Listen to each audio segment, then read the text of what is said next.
Hello, my name is Marcus. I'm the compiler of a collection of therapy quotes entitled 1001 Windmills of the Mind. This is a collection of quotes taken from what's often called the psychodynamic or the psychoanalytic perspective, which long ago was called philosophical medicine, because this perspective seeks to help us to be reunited with so much of what we lost in childhood.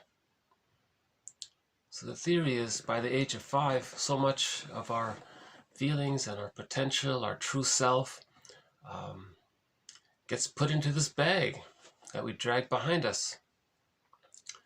And we spend the rest of our lives trying to re-own and reintegrate and re-synthesize back into ourselves what we lost. So this perspective seeks to help us with this integration process. So one quote is, psychoanalysis leads to psychosynthesis. If you don't have the synthesis, then it wasn't a true analysis. We're trying to be more balanced and connected with ourselves. Right? So the golden ball is in the bag, and so on. And the golden. So there's a metaphor by Robert Bly where he says that a person's vitality and radiance gets lost, and it's as if the metaphor is that this is like a golden ball. It's round, it shines, it's radiant.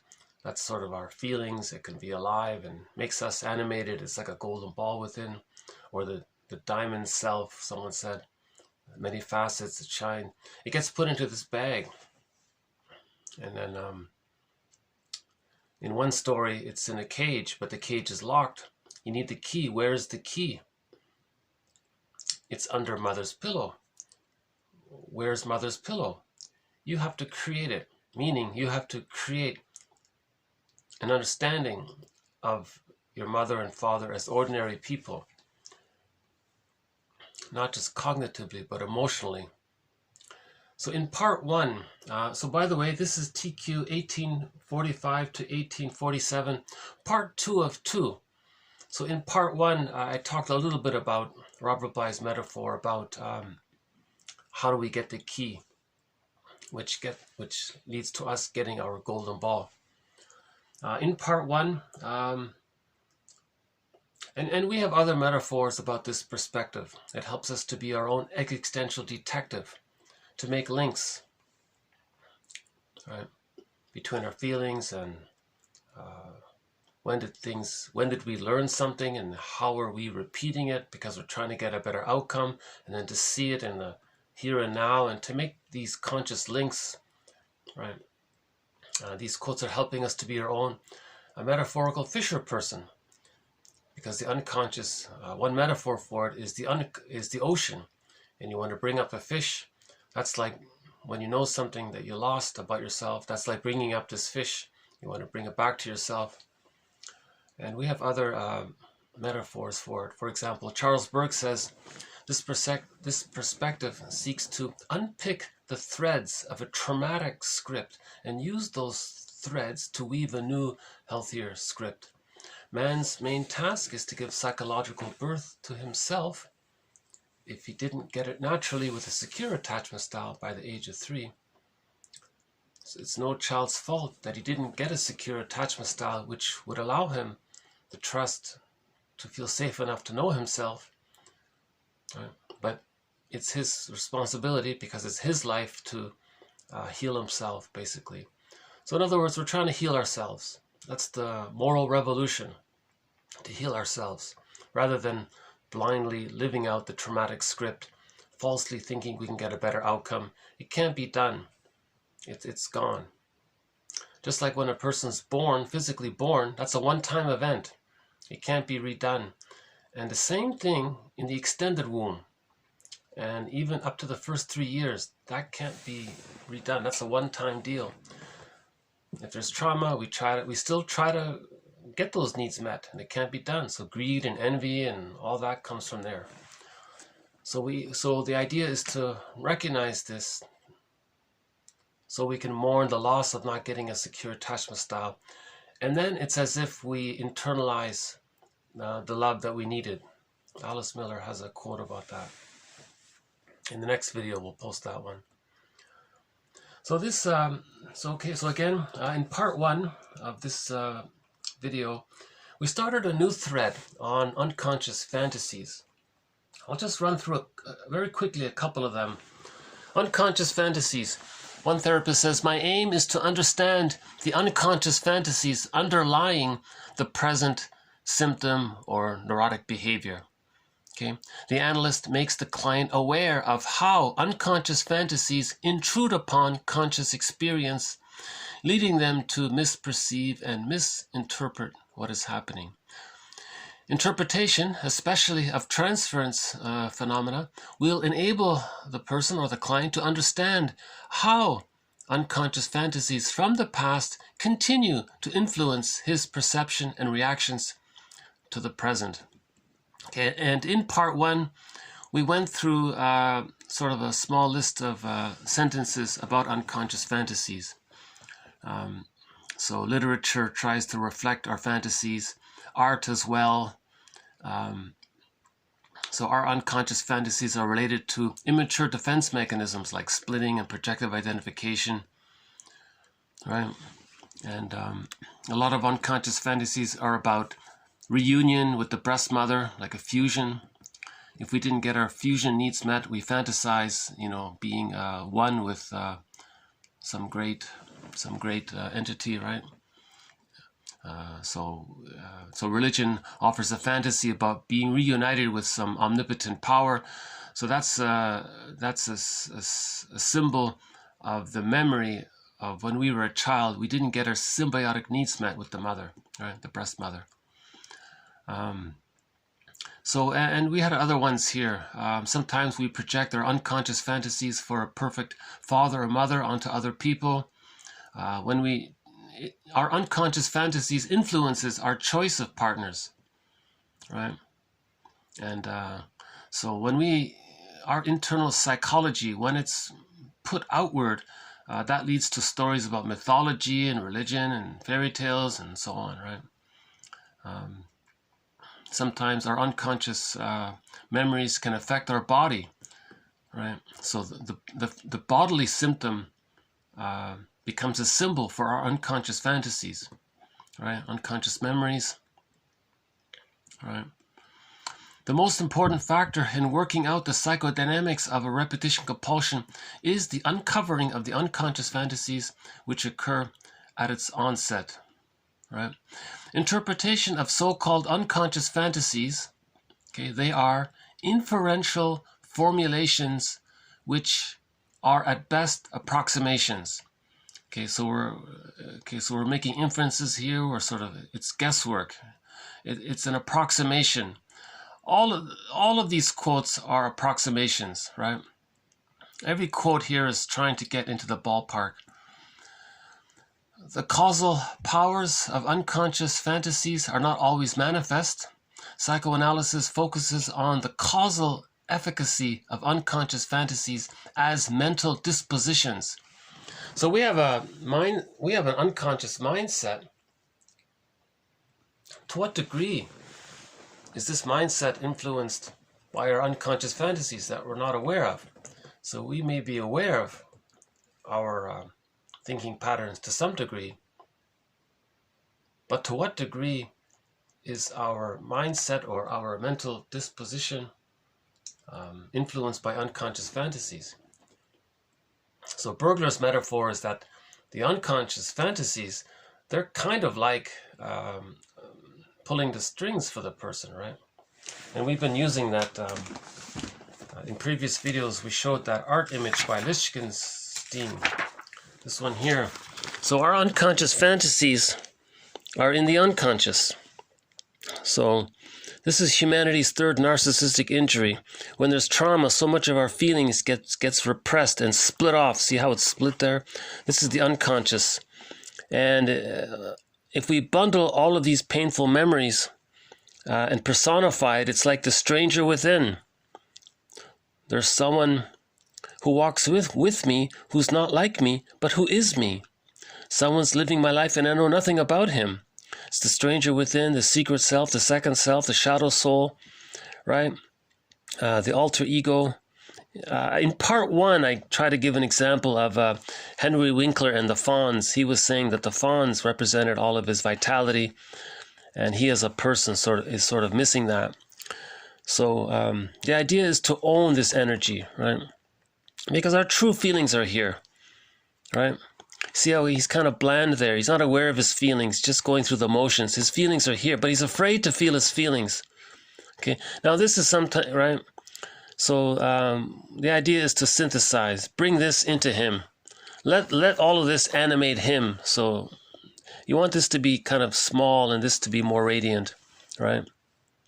Burglar says, this is the puppet master and he's the puppet. Kind of. Burglar is one of our mentors. He has a lot of humorous expressions and one-liners and things. Another one, in part one, we did an example of an I statement. Marshall Rosenberg's rendition of an I statement. And at the end of part one, I began a sort of mini tribute to Robert Bly. So can I refer you to the last maybe 15 minutes of part one? I began talking about Robert Bly and his influence. He recently passed away a few weeks ago, and he's sort of the leader of the men's movement, and he helped men. He taught men about grief, and he said grief is the doorway to help a man to feel, right? And and in what happened was, in part one, I was playing a bit of an audio clip of him, and in the middle of it, I ran out of battery. I ran out of battery. So let's just pick up. So I want to pick up where we left off in part one. Okay, so this video. So I'm just going to play about 5 minutes of an audio clip of Robert Bly at his at one of. He ran an annual conference called the Men's Conference. So here's a small talk he gave. A lecture called Man, the Weary Traveler. The Tired Traveler. So I'll just play it again here. So here's about 5 minutes of Robert Bly talking about... By the way, in the very beginning, he talks about splitting. Right? So a major task in the therapy process is to heal the splits. The baby creates split images of his mother, good breast, bad breast, so he can feed and be connected to his mother. He hallucinates that the mother is all good, even though if the mother is emotionally unavailable, the child is bonded to a rejecting mother. A metaphor is a stepmother or a frightening side of her. He can't be relaxed and feed and be healthy if he thinks the reality that he's bonded to a frightening mother. So he hallucinates that he's bonded to a good mother. That's called splitting. But if the love outweighs the frustration by the age of 3, the split images come together and everything's okay. The child sees the mother as an ordinary, full person. But if the trauma, if the pain with the mother outweighs the love, the child still uses splitting. That leads to prejudice and all sorts of complications around that. Splitting precludes mourning. If mourning doesn't take place, that's complicated grief. The person becomes a curmudgeon late in life, right? Because with splitting, the child is still waiting for mother's love to heal the splits. And he's in a catch-22. So he's overly bonded to the frightening side of the mother. Because again, the more unavailable the mother is, the more the baby needs the mother. So the more in his memories, he's clinging to the memory of the mother. That's still splitting. He needs mother's love to leave her, but he's not getting it. So he's in a catch-22. He needs her love to leave her, but he's not getting it, so he's stuck there. That leads to the double bind. If he stays, he feels engulfed, impinged upon. He's angry. That's the narcissistic pattern and so on. If he tries to become autonomous, he's going to feel the furies the persecutory anxiety of trying to be himself while never having the foundation of mother's love to do so. But that's the hero's journey anyways, to do so. So the story of Orestes and the Odyssey and others, they are about that. So the men's movement is about that. The men's movement is in the tradition of men trying to find themselves when they didn't get the love. Right? Whenever a child gets enough love, he feels safe enough to know himself. But if he doesn't get enough love, he can't know himself. He's angry, and he might even imitate his mother throughout his life. If the mother put him down, rejected him, he may reject others to communicate that his mother rejected him because he wants to show up the mother. So in the narcissistic pattern, the child felt put down by the mother, unloved by the mother, so he does those things to others to communicate what his mother did to him. So that's his way of showing his anger towards his mother, by doing to others what his mother did to him. Right? He's trying to show her up, they say. And he can spend his whole life in that narcissistic pattern, and he thinks he's doing nothing wrong, because that's his only identity, that's his only concept of who he is to put others down. And of course he creates some excuses, which are called rationalizations, to hide it. Right? And if you, right? So we've talked about the narcissistic pattern in previous videos, so I won't go over it here. But in the beginning of this 5-minute audio clip, he mentions the splitting side of it. Right? So you want to heal the splits, then you have a realistic, that means you forgive the mother. Right? You're not in denial, you're not using some hallucinated concept of her as being a goddess and putting her on a pedestal and praising her all the time. You're accepting her for who she was, an ordinary woman who did her best, who would have loved the child further if she could, but she didn't, but she still did her best. So there was goodness from the mother, and there was honest disappointments from the mother. And to hold the tension of the opposites there, to bring that together into a concept, it's hard to do. The impulse is to kind of, because of the anger of the mother of when she didn't meet the child's needs, there's going to be angry at her. We forget about the good side of her. Can we keep the good and hold on to the anger and bring it together as a whole? That's what he talks about here in the beginning. So let's pick up from that point here. So thinking about the masculine, there are 6 little things I thought about. First of all, what's your relation to your mother like? Have you gone through that? William Blake says, you know, that the mother is the one that's entangled us in this life, and we're not sure it was a good idea. And she's responsible. She doesn't seem to know this. So there's a big thing going there between your anger against your mother and your gratitude towards your mother. And somehow it's easier with some mothers than others, but it doesn't matter. It's a part of the whole masculine psyche, and you need to spend time on it. When you do it is your business, but sooner or later it's got to be done. And then how about your relationship with your father? I mean, the father stands for completion, stands for, you know, connection with the world, accomplishing something in the world, and getting off your ass, straight lines. So how are you with your father? There's more and more, I mean, with me, I can just tell you very swiftly, you know, my father was a farmer and he was a good one, but my brother was older and he wanted to be a farmer, and so my father and my brother made a connection with each other, and I was left. The only one left was my mother. So it is good that she adopted me, so to speak. I became her son. I'm a mother's son, not a father's son. So, because I did Iron John, who says, oh God, he just only cares about his men. I said, no, and on the contrary, you know, I taught women for years, and I had to work my way into the men's world. I had to work my into things that my brother would have known intuitively. I had to figure out, and I was afraid of men. And so, you know, so this has been a long, slow process with me. And I love the whole kind of thing. I just love this, getting to know men better. And my life would have been very different if I had been the favorite of my father. But so what? You know, So you had a shitty childhood, so what? Maybe you'll have better luck next time. But I seem to have had the luck that was right for me anyway. Because my mother was the one who loved poetry and taught me that, and that's the way I proceeded through the world. And if my father had been the one, I probably would not have touched it. Is that right? Probably.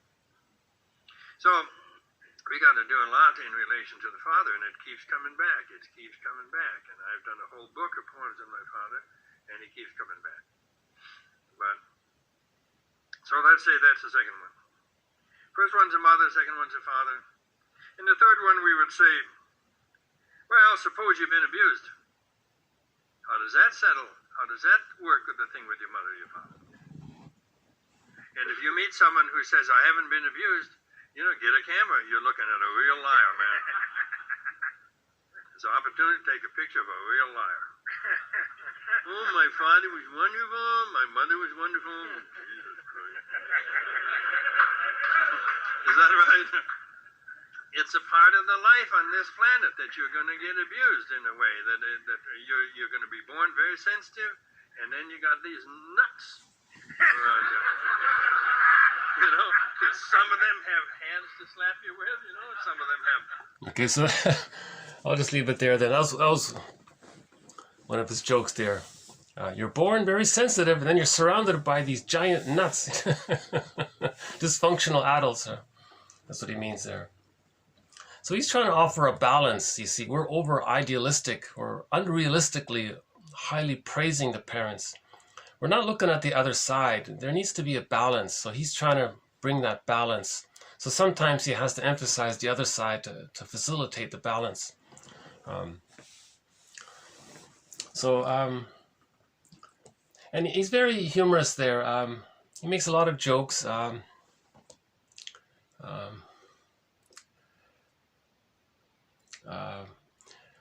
One of my favorite is he was talking to an audience there with hundreds of people in the stadium, and I think what happened was some people were annoyed at the jargon, and he shouted, "Oh, just forgive psychology for its jargon, just forgive it, just because the jargon is an approximation, so you have to forgive the jargon.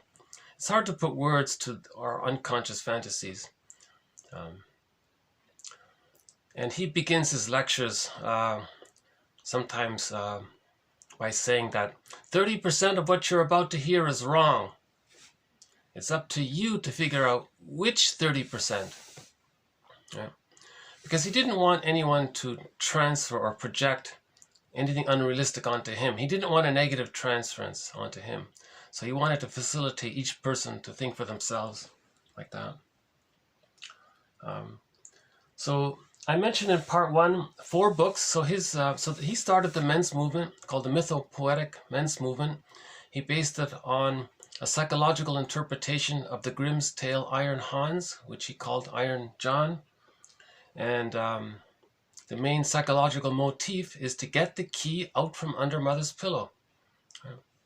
His second psychological interpretation is the Russian fairy tale The Maiden Tsar, which he calls the Maiden King. Okay, so the first half of the book, there's an interpretation by Robert Bly, and the second half is Merriam Woodman. So there's the two of them there, talking about this. And this is an excellent follow-up to Iron. This is an excellent tale. There are a lot of this short fairy tale is jam-packed with psychological images. For example,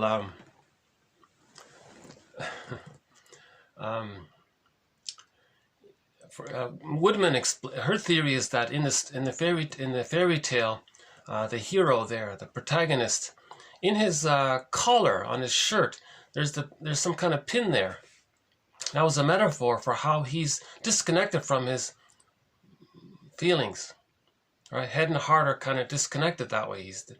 And she says, well, the schooling system does that. Right? It doesn't want you to be too It doesn't want you to be too much in touch with your feelings. Because again, the schooling system and religion, a lot of it traces back to the economic system around the pillage system that started 10,000 years ago. When we discovered farming and agriculture, people got accustomed to an abundance of food, but then there were weather problems maybe, so they panicked, so they decided to pillage, and we got stuck. But how do you pillage? You have to get people to be disconnected from their feelings. So pillage, in order to pillage, you need the prejudiced personality. That's the us and them. So you squelch the feelings. So religion and schooling squelches the feelings. The metaphors, that's the pin in the collar. Now, finally, in the story, he's able to remove the pin. Then the firebird comes. Okay, that means he's grieving. The firebird means he's grieving. He's weeping. He's crying, and he gets more of his feelings back. So it's a story about how do you get your feelings back. Okay, so the jargon for that is getting back the feminine principle, the feeling side. So that's an excellent story. I highly recommend that. And there's audio as well on it. The third one is this is just sort of a mini book called More Than True. It's sort of like a sample almost. And his fourth book is called Sibling Society, lamenting how what's called the puer complex. People don't want to grow up. People are acting like siblings all the time. It's too painful to grow up. So everyone's like a kid or an adolescent, and they're stuck there. No one wants to. So he talks about that. So those four books sort of represent his psychological contribution. So that's why I've been saying throughout the series that he's sort of a guest mentor in this collection of quotes, because he brings some of this psychology in. For example, in that clip, he was talking about splitting. He doesn't use the jargon in his lectures, but that's what he's trying to teach in common language. Right? The other side of his work, his poetry, I'm not too familiar with it, but one of his last jokes just before he passed away was apparently he was watching a documentary about him on TV or on the video or whatever, and he joked to his family. Someone said that, hey, I kind of like that guy I see in the video. I wish I can get to know him. So he was even joking to the very end there. So a huge contribution.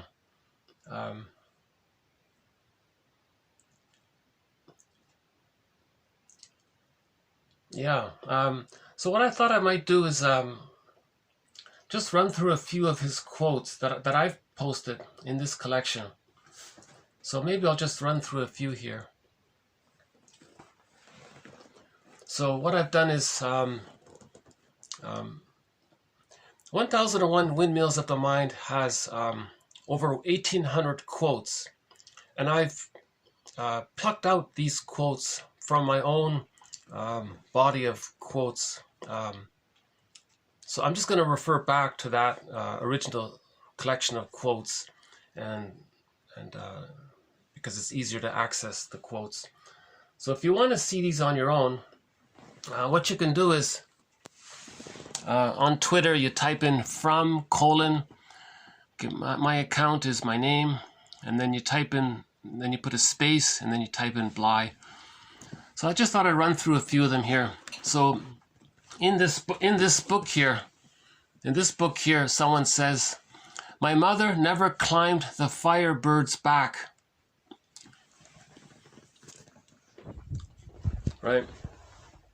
So they talk about what is the firebird. So there's a real discussion about what is this firebird. So in one story, a man finds the golden feather on the ground. That burning golden feather is from the firebird. Does he pick it up or does he ignore it? Right? It's scary to get in touch with our feelings. So the firebird is our feeling self. It leads to our feeling self. It's together. It's our feeling self, and it leads to our feeling self, because the Firebird is all that mourning and grief and the persecutory anxiety, the furies. You got to feel all those feelings that you didn't feel, that you couldn't feel as a child.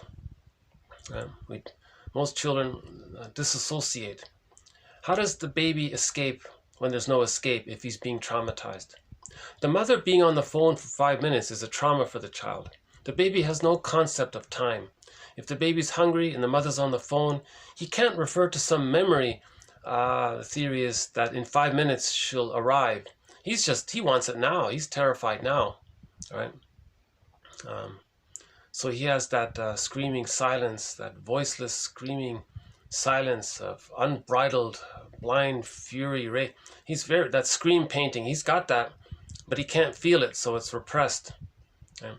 So the Firebird is when you're starting to feel all those feelings. Masterson calls it the abandonment depression, and he lists a bunch of feelings underneath that term. But it leads to being reunited with yourself, right? So when Odysseus reunites with Penelope, that's a metaphor for being reunited with ourselves, right? So these fairy tales talk about this journey of being reunited with ourselves. That's called the hero's journey, the monomyth. It's common for everybody. Everybody's labyrinth is different, but everybody has this labyrinth. That's what we all have in common, right? So I thought it was touching. In the book there, they talked about how they gave a conference together, a workshop together. And one woman cried saying, my mother never climbed the Firebird. She was a dutiful, she just did her job and never did anything for herself, in other words. So she never found herself. That's what she was saying. I thought that was interesting. So these quotes are preparing us, so to speak, or we want to mourn the loss. So one metaphor for it is riding the back of the Firebird. Okay. If you don't accept, your feeling self, okay, if you want to call it that, or the ecstatic, or the beautiful woman on the gold boat, okay. So in this story, the Maiden King. So for the Odyssey, it was Penelope. For Ivan there, it was a beautiful woman on a golden boat. That represented his Penelope, right? And this comes on its own terms. Well, if you missed it or you reject it, well, it doesn't mean it's gone forever. It's just further delayed, right? Another one here. Baba Yaga. Okay, she asks Ivan, did you come here on your own free will, or did someone send you, or did your unconscious send you, or did you consciously come here? Grandma, I came here by 62% of my own free will, and about 85% my unconscious repetition compulsion sent me, I think. Okay, this means he's involved in three-dimensional Janusian thinking rather than splitting. Okay, so once a person starts to face the splits, to heal the splits, he's no longer caught in either or thinking, oppositional thinking, all or nothing thinking, this kind of thing. Once he sees both sides, that's called Janusian thinking or three-dimensional thinking. Then Baba Yaga, the personification of the healing forces, is going to help him, right? So healing is bringing the splits together, working towards whole object relations. The baby just has splits, right? All goddess or demon. He thinks in these good breast, bad breast. That's it. He doesn't understand that both breasts images are from the same one mother.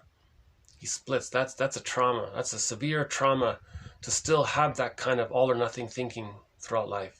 It leads to all kinds of complications here. When we talk about stepmother, that's code for if a person's mother is not, if a child's mother is not comfortable with her own feelings, she's not comfortable in she's not connected to herself. if she's got a chip on her shoulder, she's angry, that means the positive, loving mother is not available. So in the fairy tale, they'll say there's no mother. Instead, there's a stepmother. Now, when they say that there's a stepmother, they're talking about when a child has a mother, that's the angry, hostile mother. So the woman, the mother, is out of touch with her loving, positive side. That means in the fairy tale, there's no mother in the story. Instead, you have the shadow side of the mother, which they call the stepmother. Right? Stepmother is only used in fairy tales as code for the dark side of your mother. Put it that way.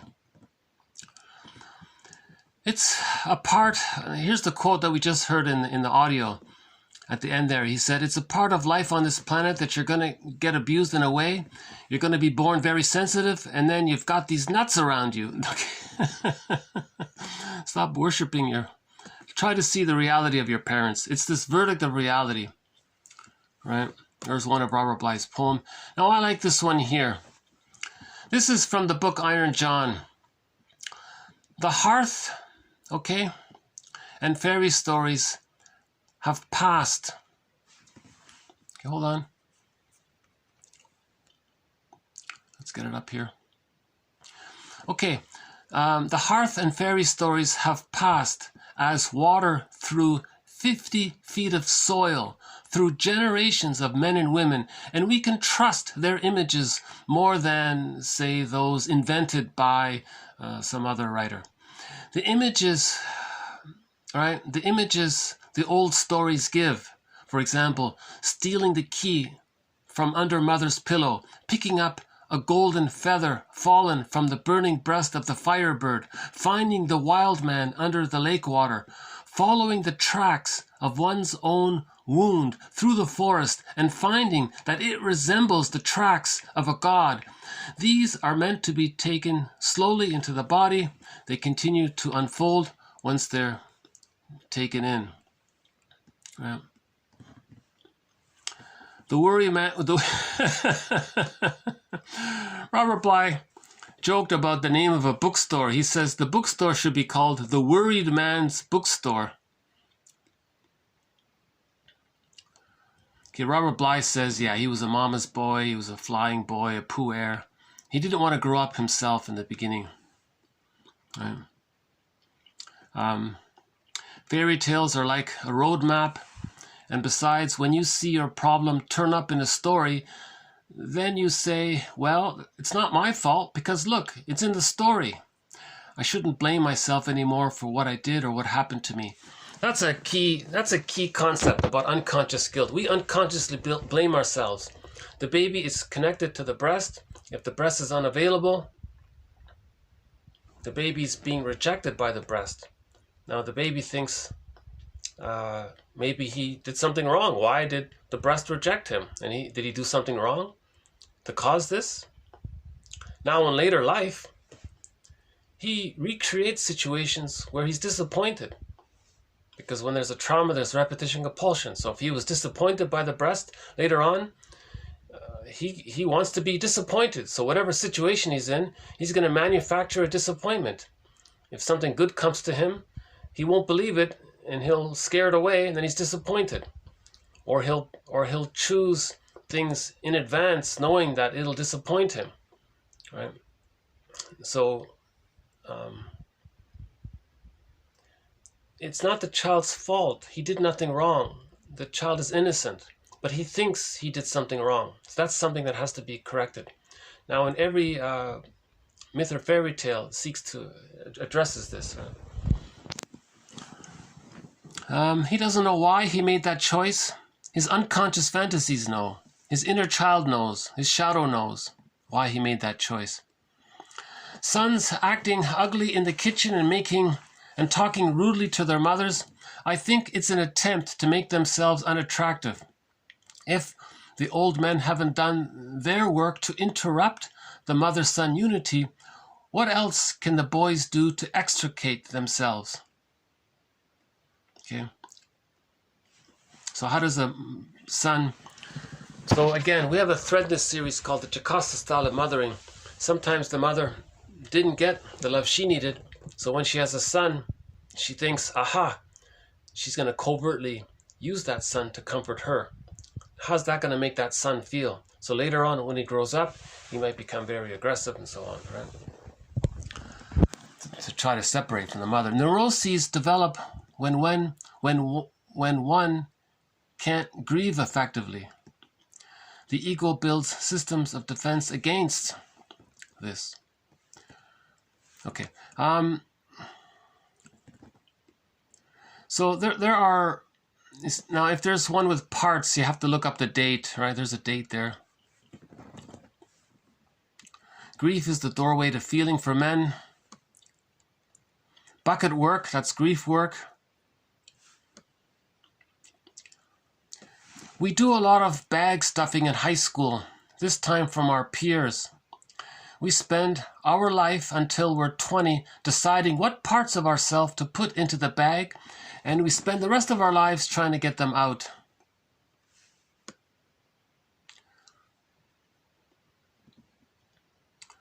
Okay, so we have some quotes from the book Iron John here.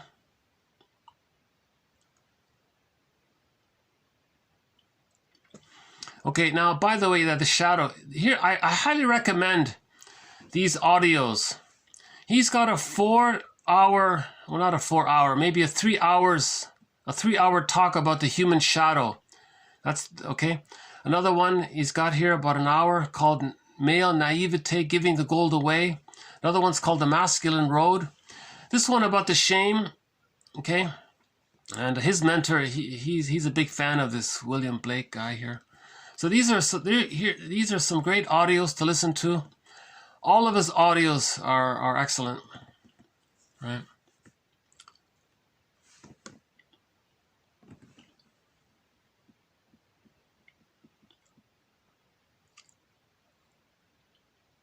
He talks about the sources of shame, and he translated a lot of poems from many languages. The guy spoke like 20 languages or something. Anthony Machado, that's one of his favorite poets. Last night I was sleeping. I dreamt, marvelous error, that I had a beehive here inside my chest, and the golden bees were making sweet honey from my old failures. So that's the firebird at work, maybe. There are 8 words for shame in ancient Greek, 4 words for shame in French, 5 in German, but only 1 in English. That means we don't want to think about shame. Okay, so he talked a lot about guilt and shame. He talked about things that nobody wanted to talk about.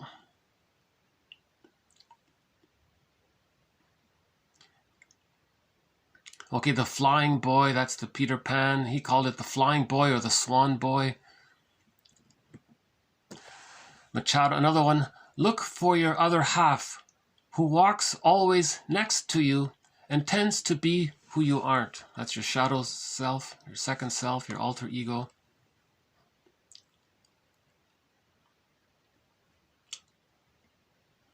I like this one here. He says to his mother, he says to his father, Father, I want to say something to you. I want you to understand that I don't accept anymore my mother's view of you. That's called Finding the Father. That's a very good one there. Men in the Wound, another good audio.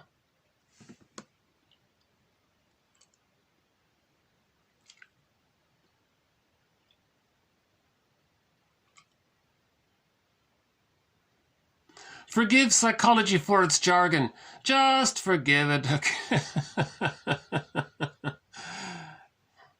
Despair and reason live in the same house. That's just a tiny, that's not even 1% of what he said. I barely scratched even 1% of what he said. He spent his whole life giving lectures and talks and how to heal men.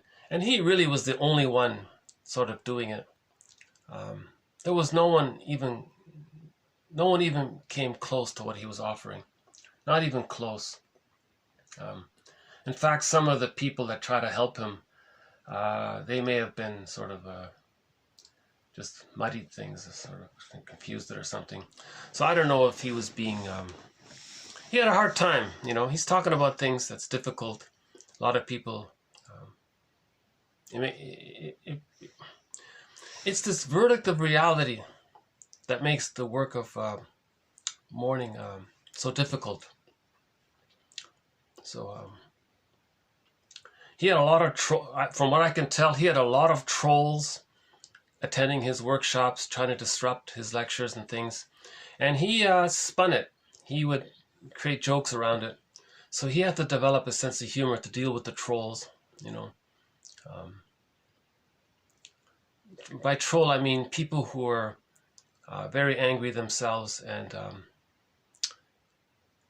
their main emotion is anger. And so Robert Bly, by making a joke, maybe helped to digest some of that person's anger, you know.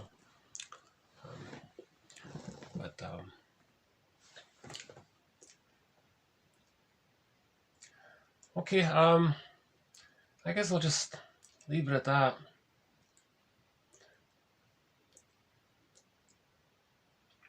I thought I would play a song that maybe Robert Bly might like. So here's a song by a very famous singer from Pakistan. His name is Nusrat Fateh Ali Khan. Ali Khan, pardon me. Nusrat Ali Khan, I think it is. A song called Nothing. What's it called? Nothing But You, I think it is. And the second one we'll play from him is My Comfort Remains.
Well, goodbye, Robert Bly. We miss you. And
You know, I highly recommend this one as well. Iron John and this too. If you're only going to read 2 of his books, get these 2, Iron John and The Maiden King. You know, there's a real emphasis in this story. I would say in Iron John, the main theme is to get the key out from under mother's pillow. That's healing the splits. Another elaboration of that is here in the story of the Maiden Tsar, called the Maiden King. In order for the protagonist, for the person to find himself, he first has to face the question posed by Baba Yaga. So there's the organic nature of healing. Let's call it Baba Yaga, a beloved character, by the way, in literature. It's a helpful goddess, but it's like a truthful, helpful, it's like the forces of nature or something. So the force of nature. So the force of nature personified as Baba Yaga. In the story, he kept asking Ivan, are you here on your own free will? Or did someone send you? Meaning you're unconscious. It means how much self-awareness do you have? You gotta integrate both sides. You gotta heal oppositional thinking. Healing means you gotta heal the either or thinking. To both and thinking. Yeah. And in the lecture, Robert Bly asked the audience this question, and it was very interesting because everybody in the audience gave I'm here because I want to individuate. Oh boy, you're just repeating some jargon you heard from somebody. No. So Baba Yaga, the metaphor is, well, you'll have to hear the story. It's a metaphor, right? So Baba Yaga would eat him up, right? No, that's not right. Another guy would offer another answer.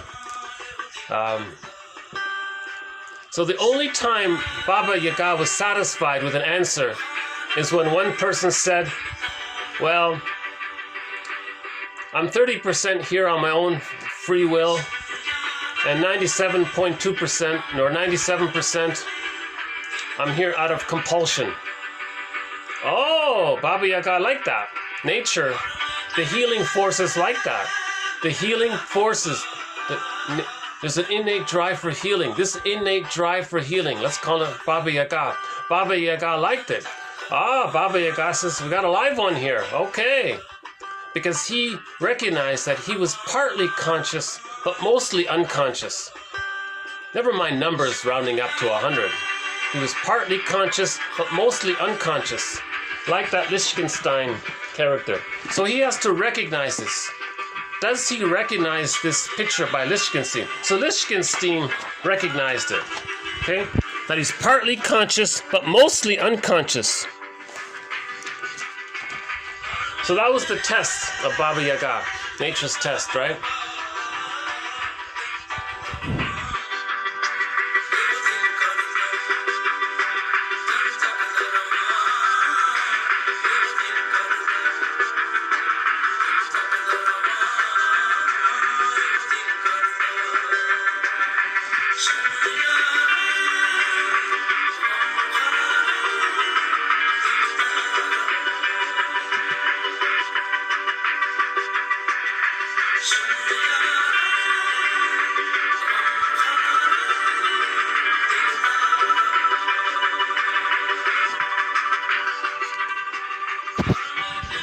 And Marion Woodman, she's sort of the female version of Robert Bly in a way. So what Robert Bly was for men, Marion Woodman was for women.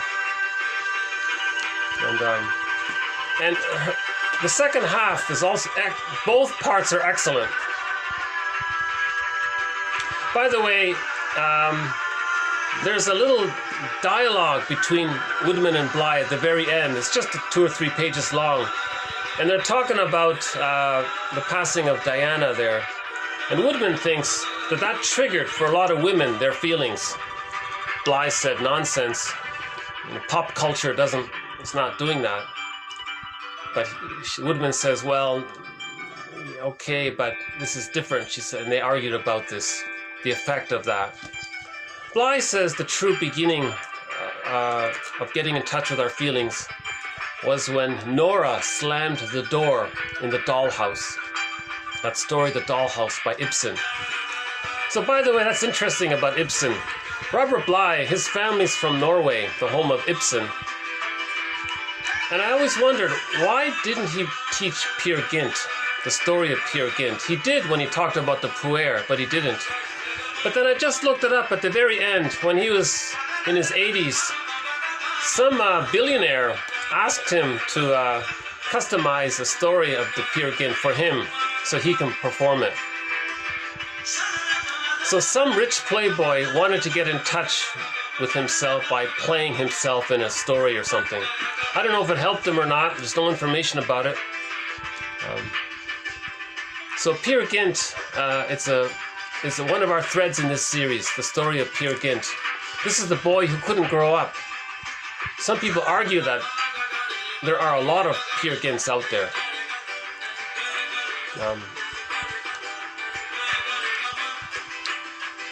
Marie-Louise von Franz, when she gets a Peer Gynt into her therapy room, the Peer Gynt thinks he's so special. She says to him, well, you think you're so special, and so does he, and so does he, and so does that one, and so does that one. You guys are a dime a dozen. How are you so special? So when a Peer Gynt tries to heal... Actually, we have a quote about that. Hold on a sec. In the next video, we have a quote about the Peer Gynt from... I think it's from Woodman, is it? No, from Stepbauer. Hold on, no, from...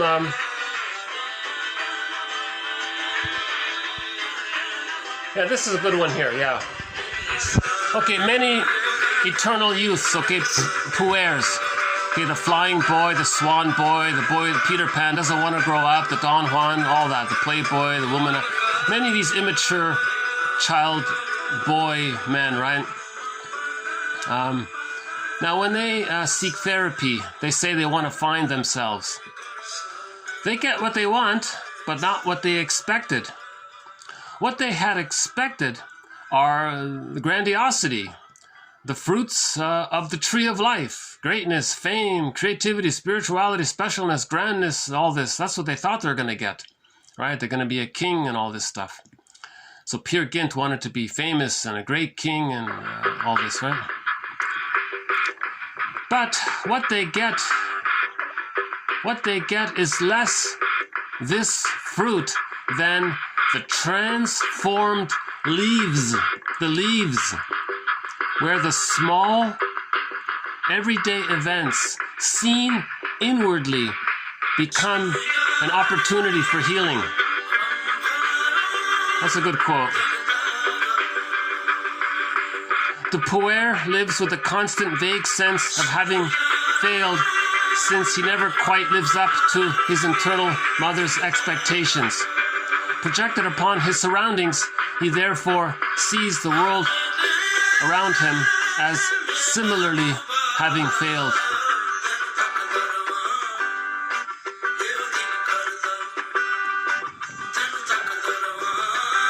Here's one from Woodman. In our story, the first detail, quote, a merchant whose wife died, leaving him with an only son, Ivan. The key to a fairy tale is what is missing at the beginning.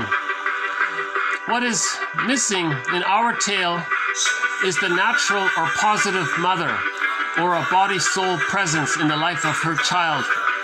Ivan has been deprived of this presence, and in its absence, been subject to the unnatural, deceitful stepmother, the shadow side of the natural mother. Now, by natural mother, I mean a mother who lives happily in her own body. In nourishing and cherishing her children, she is confident in her own identity and is therefore able to be a mirror for them. They are psychically and physically, her children are emotionally, psychically, mentally, spiritually, physically fed. They are fed by the unconditional love she bestows. These children can look into her eyes and recognize themselves as they are, without any sense that there exists an agenda as to what they ought to be, should be, must be. She sees their individuality and honors its becoming into itself. She sees their individuality and honors its becoming into being. So a healthy mother sees her child and accepts their uniqueness. The child sees that the mother accepts that. That helps him to achieve a psychological birth. It gives him basic trust. He can know himself. But if the child sees that the mother has an agenda, that's lost. Okay, if the pin goes in the collar, it's lost. Right? He's disconnected from heart and head. The child needs to see that the mother accepts that he is who he is. But a lot of mothers say, sorry child, I can't see you and accept you. I'm too angry at my mother. And I'm going to reject you because I want to show my mother in the mind what she did to me. Sorry child, I don't have it. So that puts the pin in the child. So the mother had the pin in the collar, and then the child has the pin in the collar. That's intergenerational trauma. So this motif of the pin in the tunic or the collar, that's discussed in this book. You know, in some ways, I think both are needed. This complements. If you're a little bit confused about Iron John, then this is a good follow-up to it.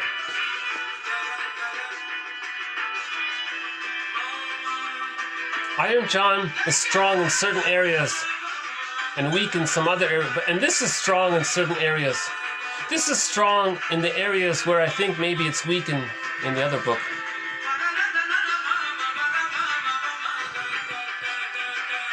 Right. So part of the journey is to forgive the mother, to recognize that the mother had a pin in her collar.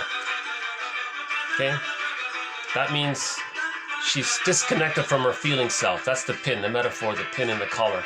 She's disconnected from her feeling self. Now, why did the mother get the pin in the collar? And so you have to forgive her. You look into her story. The mother was caught in her existential dilemma, her trap.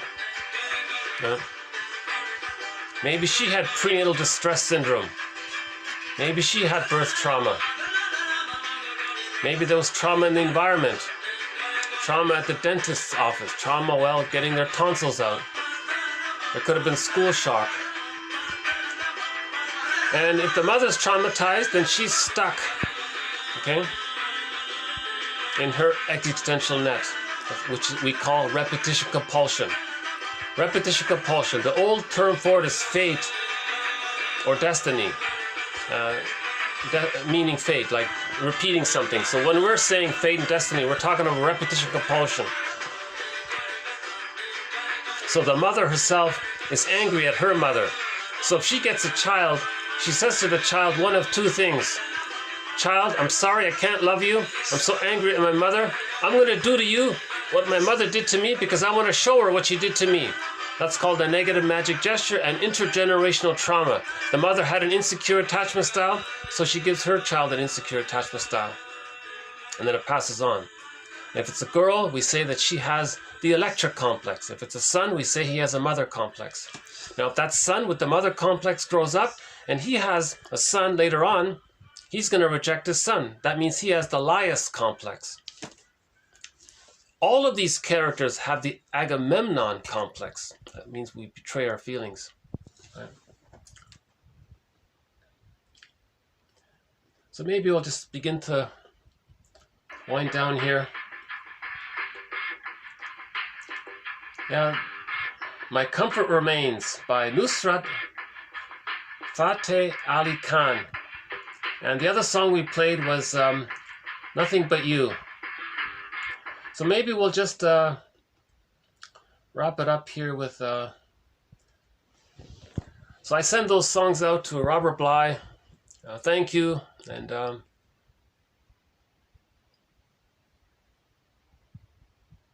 his story is very interesting.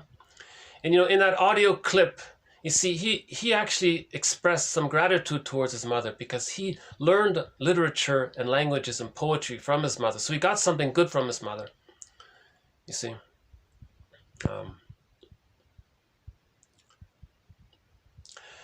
Okay, I'm not going to talk about Robert Bly, but one motif that's common is that some mothers block the son from having a connection with the father because the mother doesn't want to feel separation anxiety. If the mother is parentifying the child, turning the child into a symbiotic object for her, a self-object for her, a parent for her, a breast, symbolic breast for her, they're not going to want the child to leave her to form a bond to the father. Right? So that's in this story here they mention that actually. The stepmother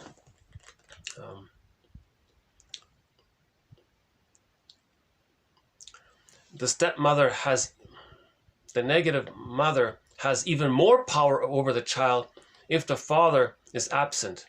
If the father's present, maybe the mother gets some satisfaction from her husband.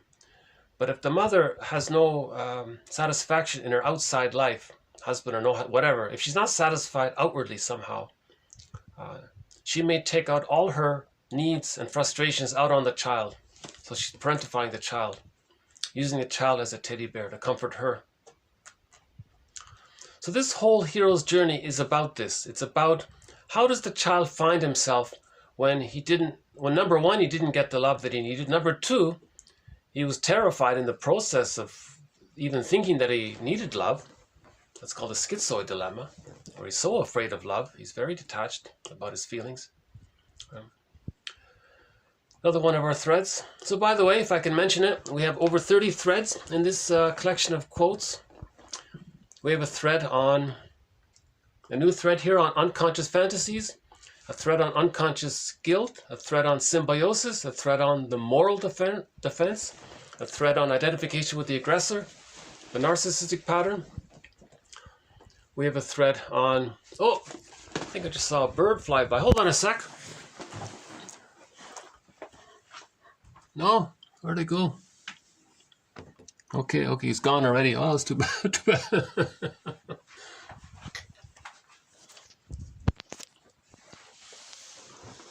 Sometimes a crow will fly. Yeah, Woodman says this in the book. She says that when the child gets that pin, the disconnection, the metaphor is the person becomes like a bird with no wings. So these quotes ultimately are helping us to find our wings. Okay.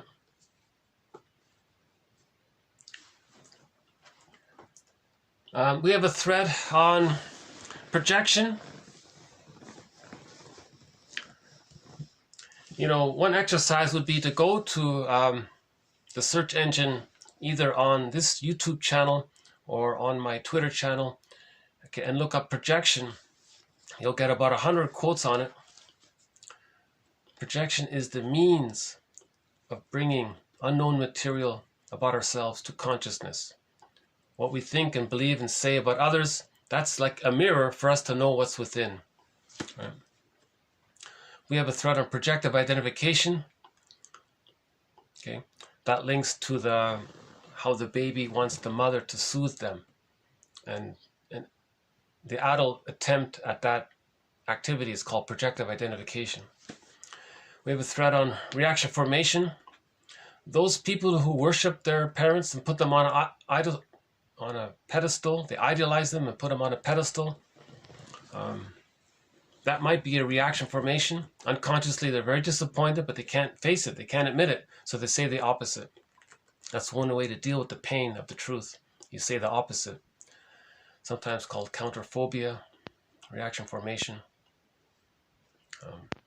We have a thread on rationalizations.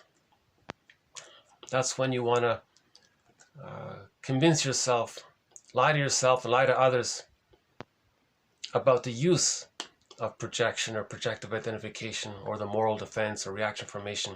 You want to hide it, so you layer on top of it. You use what's called rationalization. You want to give the appearance of being rational. So you use tricky logic, pseudo-logic, double-think, confuse others, and they don't question you. And you know, the best way to tell the truth is to include a few tiny crumbs of truth, right? But mostly it's a lie, but there's a few crumbs of truth and people get confused. And that's how you get away with lying to yourself and to others that you're projecting. A half-truth is the father of many lies. So that's called rationalization. We have a thread on logical fallacies around that. We have a thread on the psychology of prejudice, both the internal side and the sociological side. We have a thread on the psychology of myths and fairy tales, okay, the Orestes and the Odyssey. Okay. And we can include the Maiden King and Iron John. Again, like a dream, when you wake up in the morning, you had a dream, everything you dreamt belonged to your psyche. Myths and fairy tales are like a dream. They all belong to one psyche. Every character belongs to one mind, to one psyche. They're aspects of one psyche. The characters are personifications or fantasized imaginings of psychic energy from our unconscious memories. It's called primary process thinking. We have a thread on primary process thinking. Very key thread here. Over 30 threads. This is an excellent collection of quotes. I highly recommend this collection of quotes. This is only the second collection of quotes from the psychodynamic perspective ever compiled that I know of. The first was done back in 1990 by Gregory Bauer in his book Wit and Wisdom in Psychodynamic Psychotherapy. Now we have this, 1001 Windmills of the Mind, Psychoanalytic Psychotherapy's Greatest Hits. We have over 1,800 quotes in it. It's a huge file. It's in effect, it's 30 e-booklets. Okay. Emotional eating, the body bears the burden. The list goes on. There's a wealth of material here.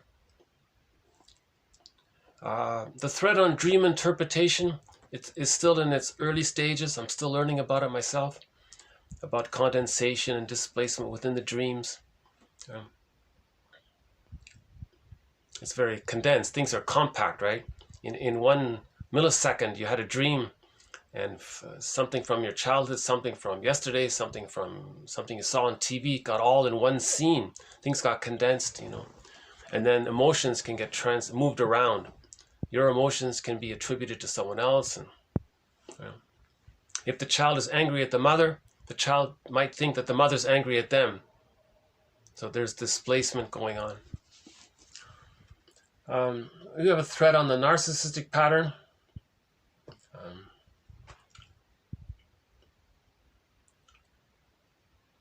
Coming up in a future video, we'll do some quotes from a book called The Personality Puzzle.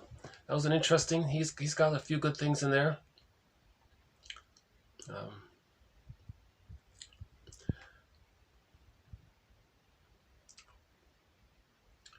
Okay, so let's maybe just close up with, what would be a good song to close up with? Why don't we close up with the two songs that we're giving for Robert Bly. So let's play Nothing But You and My Comfort Remains in tribute to Robert Bly. Thank you, Robert Bly, for your teachings.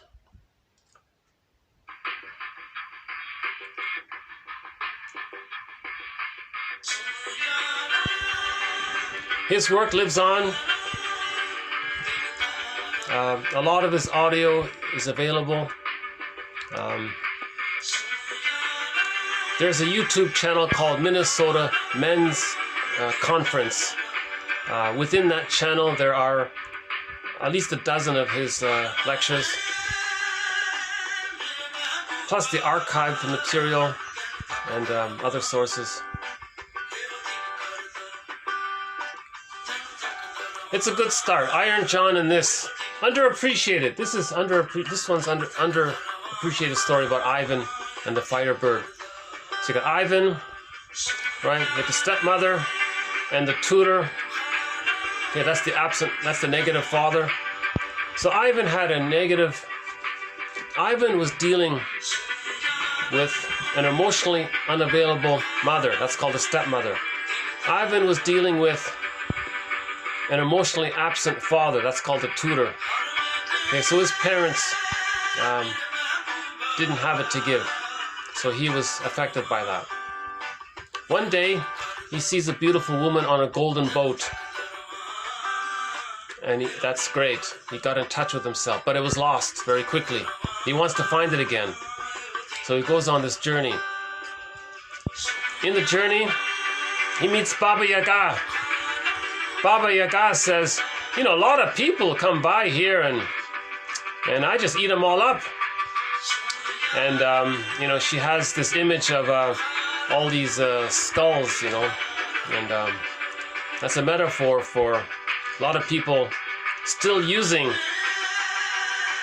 oppositional thinking. So they didn't pass their test. That's the metaphor of it. It's not literal. It's just, this story is like 10,000 years old. It's images to... Myths use primary process thinking. You can't use conscious logic too much with these metaphors, these myths and fairy tales. So Baba Yaga says, "Oh, we got another one here. Well, who are you? Are you here on your own conscious free will? Are you consciously wanting to change and heal? Are you consciously wanting to face the truth and heal? Or are you just doing something you don't know what you're doing?" And a guy might try to guess. I think I should be trying to heal, but I don't know. Do I want to heal? No, that's not it. Another guy says, I have no clue why I'm here. That's not it. Another guy tries to trick Baba Yaga, or coax her, or persuade her. Come on, Baba Yaga, help me. You're telling me what to do? No. And it goes on and on and on. In the workshop, you can hear a lot of examples about this. It's kind of humorous for a while. Finally, someone says, Baba Yaga, I'm partly here on my own free will, but I'm mostly here out of compulsion, out of repetition compulsion. And she goes, oh, okay, we got a live one here. So she helps him, right? So then they advance to the next. So Baba Yaga refers him to his sister. The story, it's very interesting. Baba Yaga lives in a hut that stands on chicken legs, and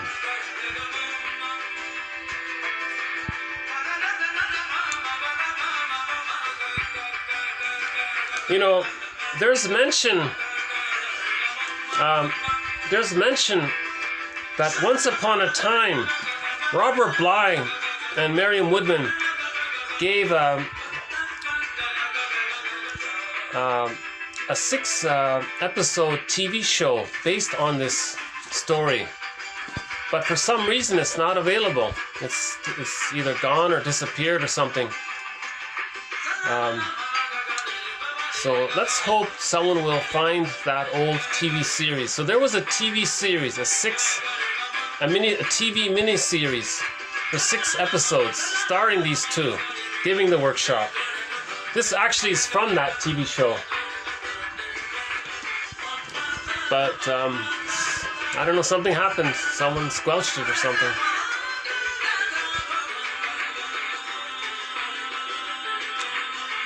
Yeah. Robert Bly said an interesting thing. He said that the Russian fairy tales are grittier. They're more authentic to the hero's journey. The Grimm's tale, yes, they're great, but he thinks the Russian ones they're a little grittier. He finds them maybe just as helpful, or even maybe in some cases more helpful than the Grimms.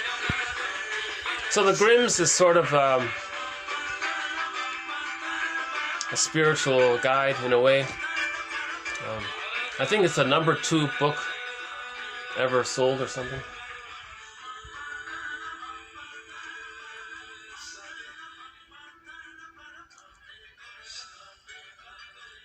Yeah, that's called My Comfort Remains. The next one's called, that one is called My Comfort Remains. I just discovered this singer, Nusrat Fateh Ali Khan. Immensely popular in Pakistan, got a huge following. He's got like 100 albums out, and it's very, he sings, he's like an opera singer basically. And it's usually just 3 instruments: the accordion, what you're hearing now, and the tabla, this little drum, and the singing. I think that's pretty much it often. The singing, the tabla, and the accordion, a kind of traditional accordion. And when Robert Bly read his poems, he had one person play an accordion and one person play the tabla. So in a way, he was sort of maybe he was inspired by this singer. I don't know. I've never heard him mention this.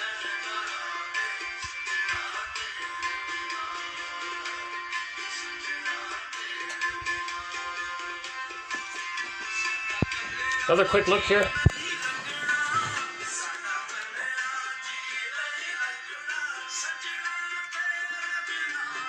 Yeah, it's about -5 today here.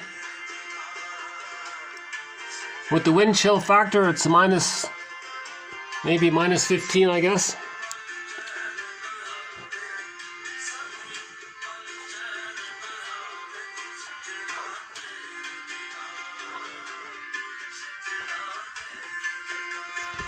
I think in the next video, we're gonna get our first major heavy snowfall next week, so I'll show you some snow in the I'll show you a couple of feet of snow in the next video.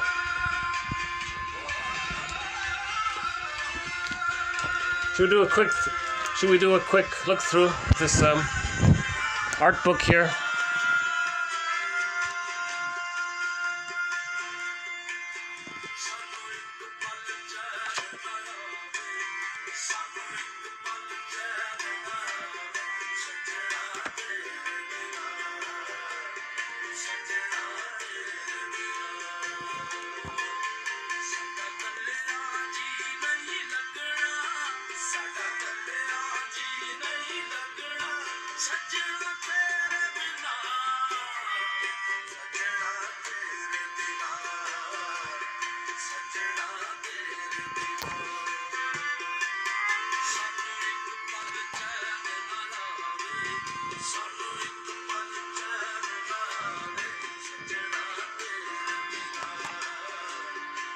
Oh, tiger, tiger.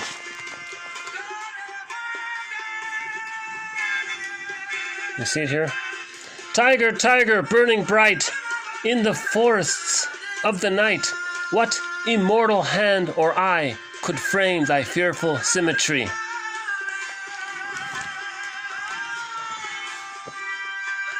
Mariam Woodman likes that poem.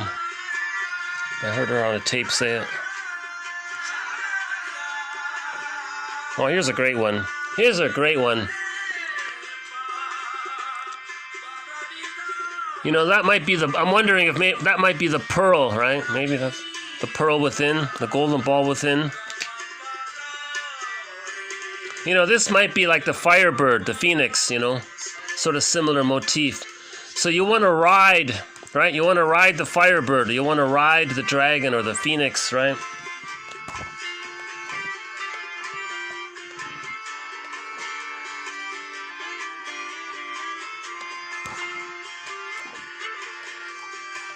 Here's a good one.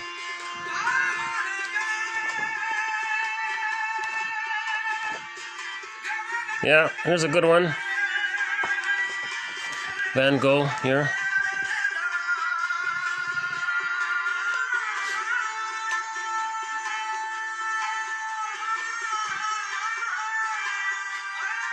Oh, that's a nice one here.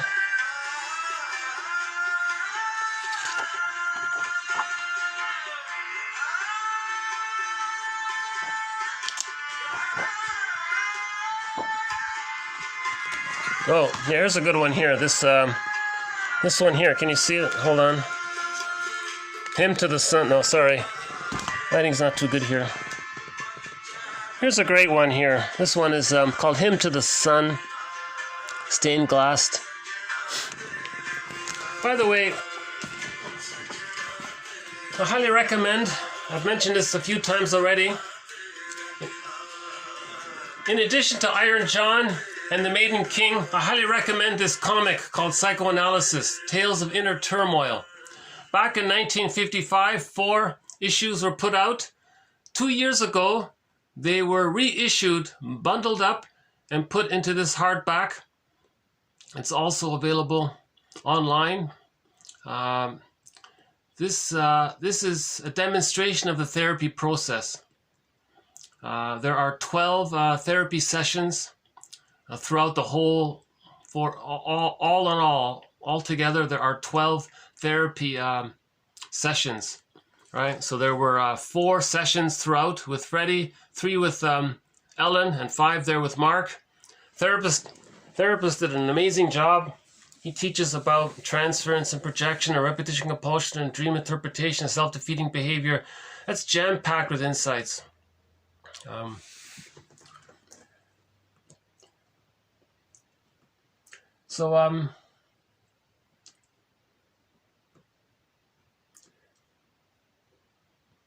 guess we'll close up with our theme song here.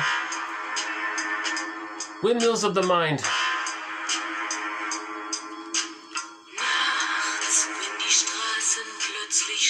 Here, this is the official theme song to 1001 Windmills of the Mind. It's Katja Epstein's German rendition of the song Windmills of the Mind. Powerful singing. We now have over 1,800 Windmills of the Mind. Thoughts, concepts, theories, approximations about how to heal, about how to heal ourselves. That's the moral revolution, to heal ourselves. Every child is traumatized, not every, but to one degree or another. So we want to heal ourselves, as the case may be.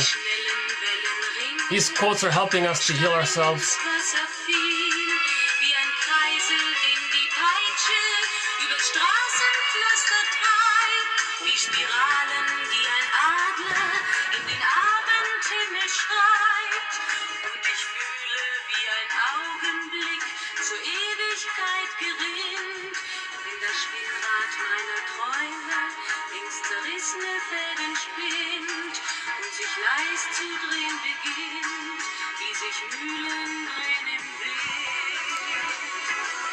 As Robert Bly says, forgive psychology for its jargon, just forgive it. Robert Bly, forgive psychology for its jargon, just forgive it.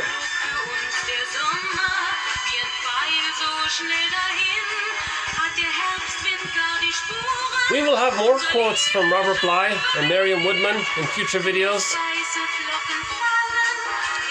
Robert Bly continues to be sort of a guest mentor in our collection here.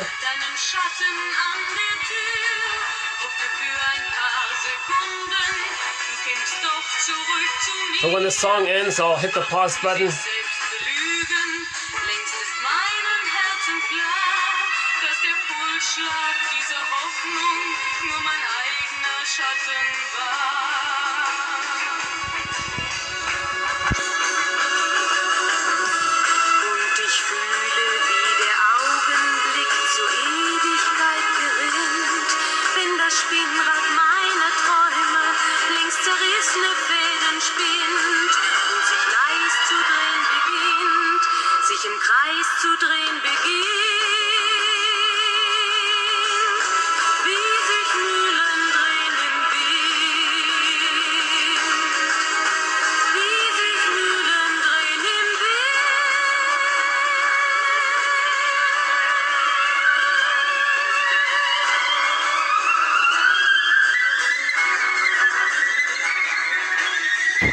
Okay, I'll see you in the next video. Thanks again. Bye for now.